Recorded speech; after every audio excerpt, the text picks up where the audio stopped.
Wednesday, the 4th of January 2012. How stupid can you be? Things that should be illegal but aren't. Flamethrowers, thermite, infant high heels, short shorts for little girls that have pink written across the ass, salvia, cigarettes, stupidity. Sometimes people transcend stupid to some kind of meta-stupid, and they do things so stupid it's nearly incomprehensible. I don't see a lot of burns because burn patients typically go to a hospital that has a special burn unit rather than to a trauma centre. But I did see one gentleman who had sustained burns to his arms and face, and the paramedics who brought him in were chuckling to themselves.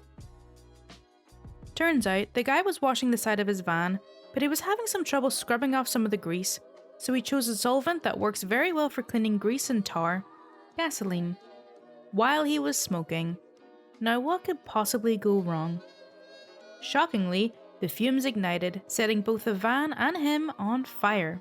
His burns were relatively minor, and he was treated at an appropriate facility, but I can only hope he learned something. Now, if only there was a way to outlaw stupidity. Sunday, the 8th of January 2012. Child abuse? I'm gonna do something I've never done before. I'm gonna ask the advice of you, the reader. I saw a patient today that made my blood boil, and I'm not sure if what she did constitutes child abuse. Whether it is or not, it's stupid to say the least. The patient is a 27-year-old woman who is 7 months pregnant who crashed her car into a tree.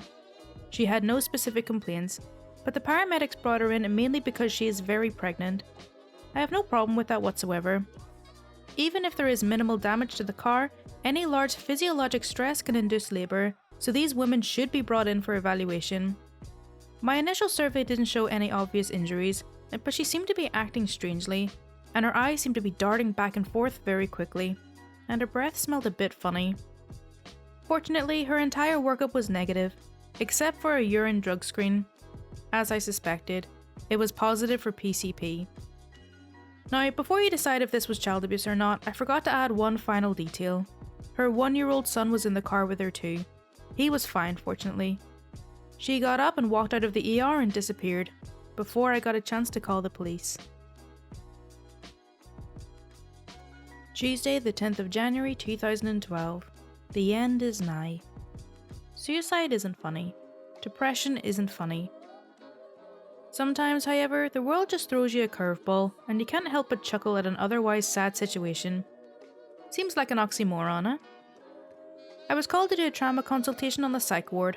For a young lady who tried to commit suicide by cutting her wrist.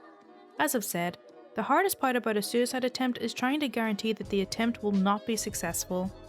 I rushed to the psych ward, expecting a scene out of The Shining, blood gushing down the hall, but when I got there and was buzzed in through the nuclear bomb shelter type door, I introduced myself as the trauma surgeon on call, and the nurse trudged off slowly to find the patient, telling me to wait right there.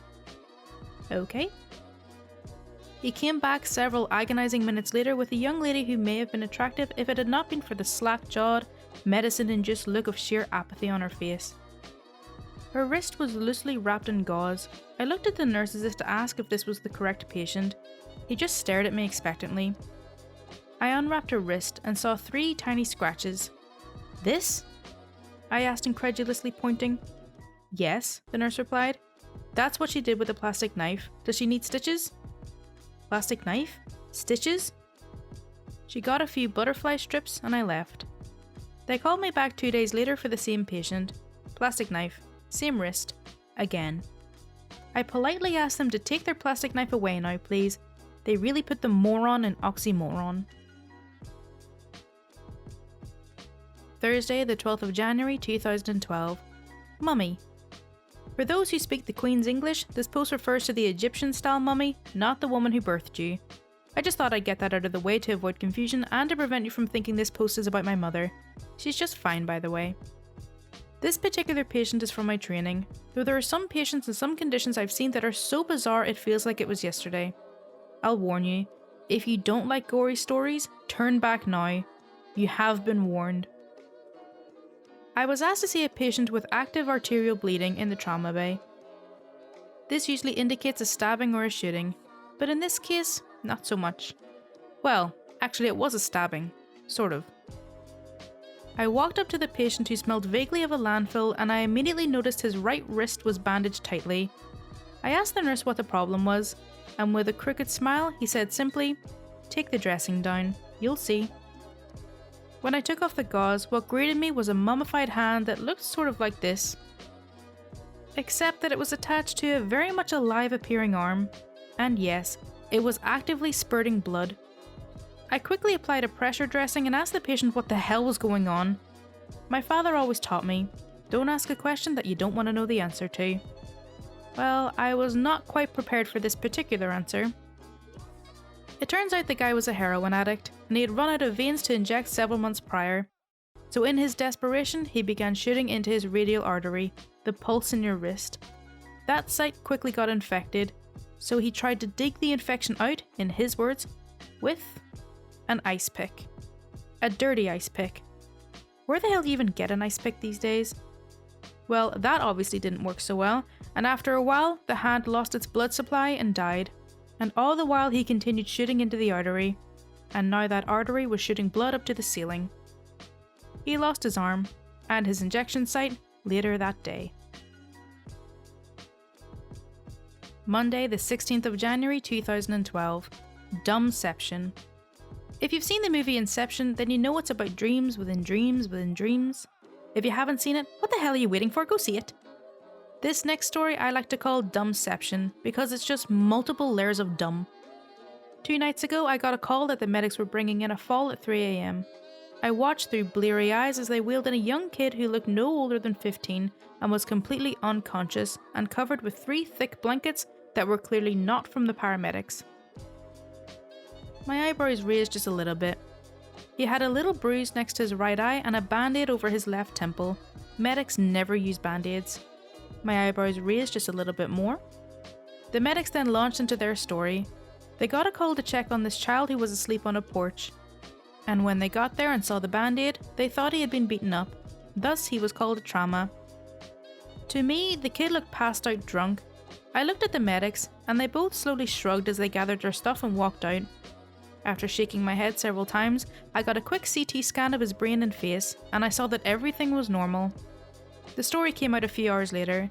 The kid was 14 years old, drinking and smoking marijuana with his buddies, and he passed out. Some kind citizen saw him asleep on the porch in sub-freezing temperatures, and instead of calling his mother, they put some blankets on him. His blood alcohol level, remember he's 14 years old, was 0.27, over 3 times the legal limit, were it legal for him to drink, which it's not. If my kids ever pull any crap like this, they're getting locked in their rooms until they go to college. Tuesday, the 17th of January 2012. Oops. Someone asked me today what my craziest experience was in the operating room. This particular event still seems to be out of a movie because it's almost too strange to believe. I was doing my transplant surgery rotation during my 4th year of surgical training, and I was assisting one of the transplant surgeons on a laparoscopic donor nephrectomy, taking a kidney out of one person through a very small incision so that it can be transplanted into another person. After clumping and cutting the major blood vessels and the ureter, the kidney is placed into a plastic bag that's attached to a handle, and we then extract the bag through one of these incisions, which we keep as small as possible. Sometimes the incisions are just too small and the bag won't fit through without a lot of pulling and tugging. Fortunately, these bags are quite strong and designed to take this kind of abuse. Well, maybe not this much abuse. The kidney went in the bag and the surgeon was trying to pull it out. She pulled and pulled and pulled until finally the kidney popped out. The bag broke and the kidney landed with a very dull plop on the floor. For what seemed like minutes, but it was probably only a second or two, dead silence. She picked up the kidney, put it into the basin of ice, burst into the adjoining operating theatre where the transplant recipient was waiting for the kidney and yelled, "I dropped the freaking kidney!" There were a few lacerations on it that we had to repair, and we still implanted it. And fortunately, it still worked, but it was definitely a surreal experience. Wednesday, the 18th of January 2012. RFO time again! That's right folks, it's rectal foreign object time again. That seems to be everyone's favourite topic and it gets the most hits, so you can consider this some shameless self-promotion. I need to start asking these people exactly what they were thinking as they inserted these things into their rectums. I imagine it's something like, oh, that feels good, but I hope I can get this thing back out again. In my mind, they should be thinking, what could possibly go wrong? What's my backup plan in case something goes awry? Unfortunately, you just can't anticipate some things. Take for instance this guy who never in a million years thought anything could backfire in his plan. That dark tube-like structure right in the middle of the picture is the vibrator he inserted. Look carefully at the bottom of it. Go ahead, zoom in, I'll wait. Notice how the bottom is jagged, not smooth? That's because the bottom of the vibrator broke off as he was trying to pull it out. How? Why the hell are you asking me? I've never stuck anything. Never mind. Fortunately, the batteries came out too, but with that sharp broken plastic, he wisely chose not to reach in and try to extract it himself. I got it back out with little difficulty. After the procedure, he vanished like a fart in the wind. Thursday, the 26th of January 2012. Happy endings. If you're expecting a stupid patient story today, you're out of luck. I haven't told very many nice stories with happy endings, but after the miserable night on call I had last night, I think I need to cheer myself up. If you don't like that, well, tough. Domestic disputes piss me off. They're usually one-sided and the weaker person loses. Unfortunately, that's usually the woman. Such is the case with this next patient, a very nice 30-ish-year-old woman whose husband got mad at her. Now, I get into arguments with my wife, but they usually end up with me apologising and then one of us makes a joke and that's the end of it. This guy, on the other hand, thought he'd settle the argument with a hammer upside his wife's head. I'm not exaggerating. He hit her in the head with a hammer. You don't believe me? Well, look for yourself, non-believer. She was taken immediately to the operating theatre to elevate that depressed portion of her skull and then to reconstruct it. We kept her sedated for several days to allow the swelling and pressure inside her head to improve. Amazingly, she started waking up about 2 weeks later. That's great, right? Unfortunately for her, that area of the brain just under the injury on the left side of her head, right side of the picture, just use your imagination, is responsible for the production of speech. It's called Broca's area. She could understand exactly what we were saying and she wanted to talk back to us, but her injured brain didn't allow her to. However, by the time I discharged her from the hospital about a month after the attack, she was able to get a few words out. That sucks, Doc. She can barely talk? I hear you screaming. Oh, pipe down, you. She walked into my office about a month later and she was perfectly normal. Her voice was normal and she could articulate perfectly. She was exactly as she was before the attack. Except for the titanium plates in her head and no ring on her finger. Saturday, the 20th of January 2012. What? Some people are misinformed, some people have no common sense, and some people are just so incredibly clueless that I wonder how they managed to survive into adulthood. The last patient I admitted last night was a 27-year-old woman who was hit by a car. She suffered multiple fractures in her leg, arm and back. In the heat of the moment, sometimes patients aren't fully informed about the extent of their injuries, so I make it a point to talk to them the next day and make sure they're aware of their situation. So I went to see her this evening, and I told her she had fractures on her back, her tibia, her humerus and her femur.